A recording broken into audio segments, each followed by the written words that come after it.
Saikrishna missing కేసులో SIT దర్యాప్తు కొనసాగుతుంది. కాసేపట్లో సిట్ అధికారులు సిఐ నాగరాజును కోర్టులో హాజరుపరచనున్నారు.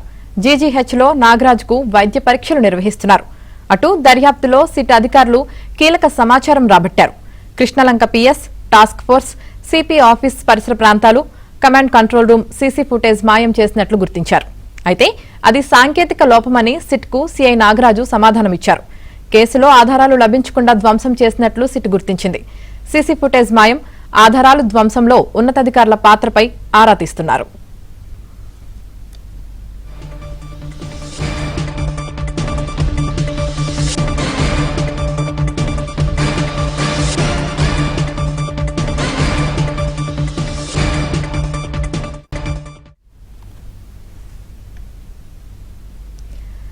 సాయికృష్ణ మిస్సింగ్ కేసులో సిట్ దర్యాప్తు కొనసాగుతుంది. కాసేపట్లో సిట్ అధికారులు సిఐ నాగరాజును కోర్టులో హాజరుపరచనున్నారు.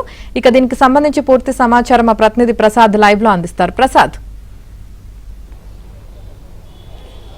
యామిని, సాయికృష్ణ అదృశ్యం కేసుకు సంబంధించి నిన్నటి నుంచి కూడా కేసుకు సంబంధించి కీలక పరిణామాలు చోటు చేసుకుంటా ఉన్నాయి. నాగరాజు అరెస్టు దగ్గర నుంచి కూడా ఒకసారి సిట్టు దర్యాప్తును మరింత వేగవంతం చేసింది. ఇప్పటికే సేకరించిన సమాచారాన్ని బట్టి నాగరాజును దాదాపు నిన్న ఒక్కరోజే 8 గంటల పాటు విడతల వారీగా విచారించింది. మధ్యాహ్నం 12:30 సమయంలో అతను అదుపులో తీసుకున్న తర్వాత విజయవాడ కమాండ్ కంట్రోల్ రూమ్కి తరలించారు. మధ్యాహ్నం 2 గంటల నుంచి సాయంత్రం 6 గంటల వరకు ఒక విడత, అలాగే సాయంత్రం 8 గంటల నుంచి మళ్ళీ 10 గంటల వరకు ఒక విడత, అలాగే రాత్రి 11 నుంచి 1 గంట వరకు ఇట్లా విడతల వారీగా ఆయన విచారించి అనేక ప్రశ్నలు సంధించారు. ప్రధానంగా ఈ కేసులో అనేక అనుమానాలు వ్యక్తమవుతున్న నేపథ్యంలో అసలు సాయికృష్ణను మార్కాపురం నుంచి తీసుకొచ్చిన తర్వాత ఏం జరిగింది, ఎవరెవరి పాత్ర ఎంతవరకు ఉంది, ఎందుకు ఇంట్రాగేషన్ ఈ స్థాయిలో చేశారు, అదేవిధంగా అతని చనిపోయిన తర్వాత కూడా బాడీని అప్పచెప్పకుండా దహనం చేసే వరకు ప్రక్రియ ఏ విధంగా సాగింది, ఆ సమయంలో ఎవరెవరు పాత్రదారులుగా సూత్రధారులుగా ఉన్నారనే అంశాలపై కూడా పదే పదే ప్రశ్నించారు.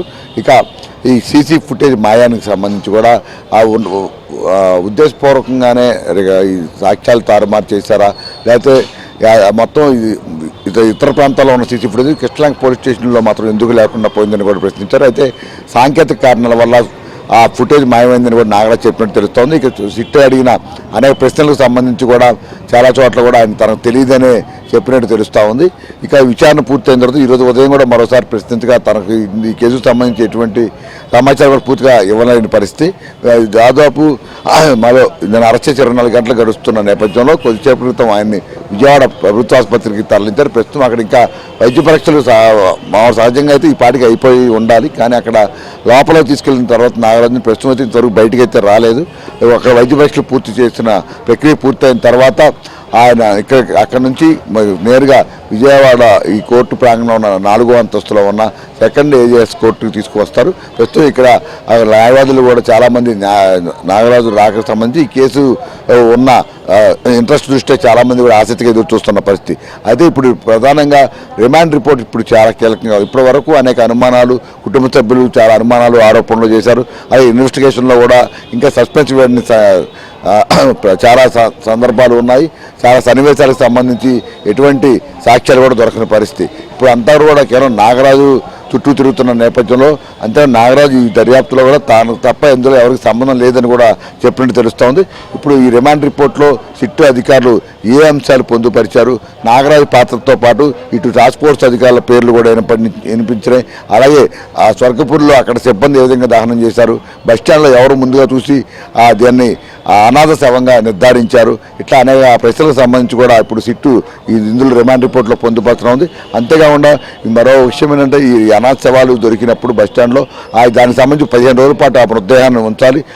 అదేవిధంగా హాస్పిటల్లో పేపర్ ప్రకటన కూడా ఇవ్వాల్సి ఉంది.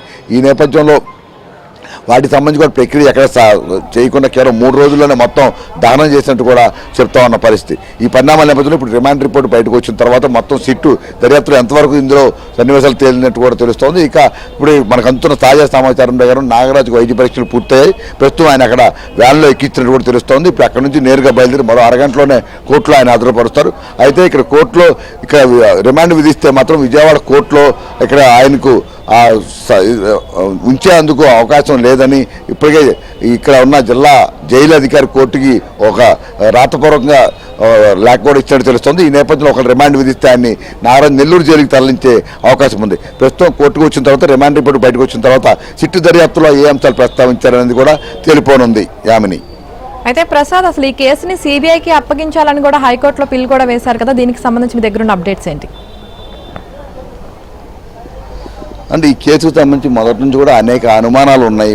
ఈ కేసు వ్యవహారం వెలుగులోకి వచ్చిన దగ్గర నుంచి కూడా గాజే సాయికృష్ణ రౌడీ షీటర్ కావచ్చు, అలాగే అతనిపై చాలా కేసులు ఉండవచ్చు. కానీ పోలీసులు తీసుకొచ్చిన తర్వాత ఇంట్రాగేషన్ చేయడం ఒక విధానం అయితే, ఆ చంపేసి పక్కన పడేసే రైట్ అయితే ఎవరికీ లేదు. ఇది మానవ హక్కుల ఉల్లంఘన కింద కూడా వస్తుంది. ఈ పరిణామాల నేపథ్యంలో ఇప్పుడు ఇటు విజయవాడ పోలీసులు కావచ్చు, సిట్ కావచ్చు, అనేక కోణాల్లో విచారిస్తున్నా ఇక కొంతమంది ఉద్దేశపూర్వకంగా ఇది న్యాయం జరగదు అనే ఒక వాదన కూడా వినిపిస్తుంది. ఎందుకంటే ఇక్కడ ఉన్న స్థానిక పోలీసులు వీరంతా ఒకే డిపార్ట్మెంట్, ఆంధ్రప్రదేశ్ పోలీసు కాబట్టి సిఐ నాగరాజు విషయంలో కొంత సాక్ష్యాలు తారుమారు చేయడం కావచ్చు, వాళ్ళ దర్యాప్తులో స్పష్టత ఉండదని కూడా అభిప్రాయాలు వ్యక్తమవుతున్నాయి. ఈ నేపథ్యంలో హైకోర్టులో ఈరోజు సిబిఐకి కేసు అప్పగించాలని కూడా పిటిషన్ దాఖలు చేశారు.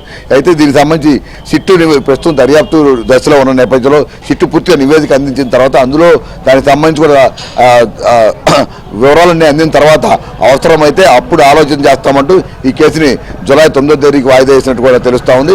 అప్పటి వరకు కూడా సిట్టు దర్యాప్తులోనే మొత్తం కేసు విచారణ కొనసాగే అవకాశం ఉంది. యామిని, రైట్. అలాగే ప్రసాద్, మరి సిట్ అధికారులు ఇప్పటికే సిఐ నాగరాజుని కోర్టులో హాజరుపరచున్నారు కాసేపట్లో. అదేవిధంగా జీజీహెచ్లో కూడా నాగరాజుకు వైద్య పరీక్షలు అయితే జరుగుతున్నాయి. మరి ఈ ప్రాసెస్ అంతా కంప్లీట్ అయ్యి కోర్టులో హాజరుపరచడానికి ఇంకా ఎంత టైం పట్టే అవకాశం ఉంది? అంటే ఈ కేసులు ప్రధానంగా నిన్న రాత్రి నుంచి కూడా నాగరాజుని జడ్జి నివాసం ముందు కూడా ఆధారపరుస్తారని పెద్ద ఎత్తున ప్రచారం కూడా జరిగింది. అయితే అతను విచారణలో పూర్తిగా సహకారం అందించకపోవడం, అదేవిధంగా అనేక ప్రశ్నలకు సమాధానం దొరకపోవడం నేపథ్యంలో విచారణ సాధ్యమైనంత వరకు 3 విడతలుగా కూడా చేశారు. ఎప్పటికప్పుడు పై అధికారులకు కూడా సమాచారం ఇస్తూ నాగరాజు ఏ విధంగా సహకరిస్తున్నారు, ఏ అంశాలకు ఏ ప్రశ్నలకు ఎటువంటి జవాబులు ఇచ్చారనే అంశాలపై కూడా దానికి సంబంధించి ఆయన పూర్తి స్థాయిలో సమాచారం అందించట్లేదు పై స్థాయి అధికారులు కూడా చెప్పారు. అయితే అది ఉన్నంత వరకు స్టేట్మెంట్ రెడీ చేసి ప్రస్తుతం ఇక్కడ తీసుకురానున్నారు. మరొక ప్రస్తుతం అయితే ఇప్పుడు 12:15 అవుతుంది.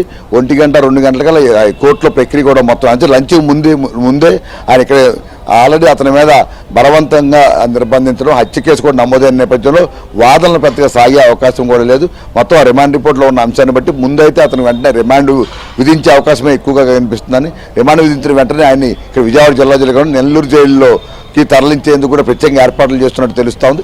ఆ తర్వాత అవసరమైతే ఇటు నాగరాజు బెయిల్ పిటిషన్ వేసుకోవచ్చు. అదేవిధంగా ఇటు పోలీసు అధికారులు కూడా సిట్ అధికారులు కూడా అతనికి సంబంధించి కస్టడీ, ఎందుకంటే ఇప్పటికే చాలా అంశాలు ప్రశ్నలకు సంబంధించి ఆన్సర్లు రావాల్సి ఉన్న నేపథ్యంలో కస్టడీ పిటిషన్ కూడా కోరే అవకాశం ఉంది. ఈ 2 పిటిషన్లు కూడా దాఖలు చేసిన తర్వాత దానికి సంబంధించి మళ్ళీ కోర్టులో విచారణ తర్వాత కోర్టు ఎటువంటి నిర్ణయం తీసుకుంటుంది అనేది కూడా తేలాల్సి ఉంది. ప్రస్తుతానికైతే 2 గంటలలోపు కోర్టులో ప్రవేశపెడుతూ సంబంధించి రిమాండ్ కూడా విధించే అవకాశం ఉంది. ఆ తర్వాత నెల్లూరు జైలుకి తరలిస్తారు. అంతవరకు మాత్రం లంచ్ లోపే ఈ ప్రక్రియ మొత్తం కూడా ముగిసే అవకాశం ఉందని కూడా కనిపిస్తుంది. ఒకవేళ న్యాయాధికారి లంచ్ తర్వాత విచారణ చేస్తామని చెప్తే మాత్రం సాయంత్రం వరకు కూడా ఈ అంశం కొనసాగే అవకాశం ఉంది. Yamini, right. Thank you Prasad.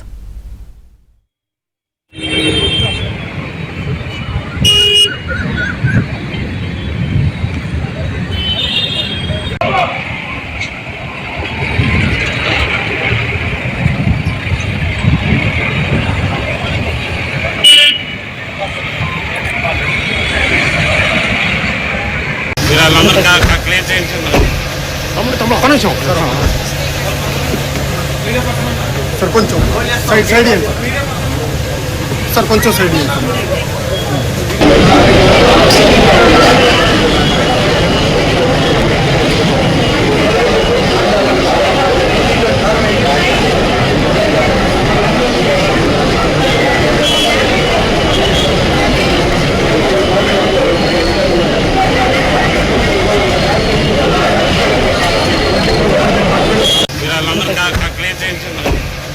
తమ్ముడు ఒక్క నిమిషం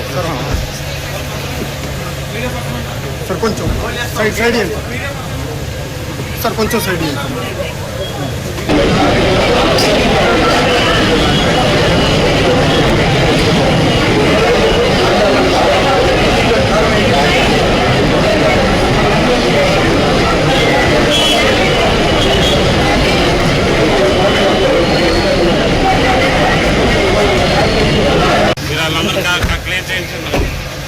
సార్ ఒక్క నిమిషం సార్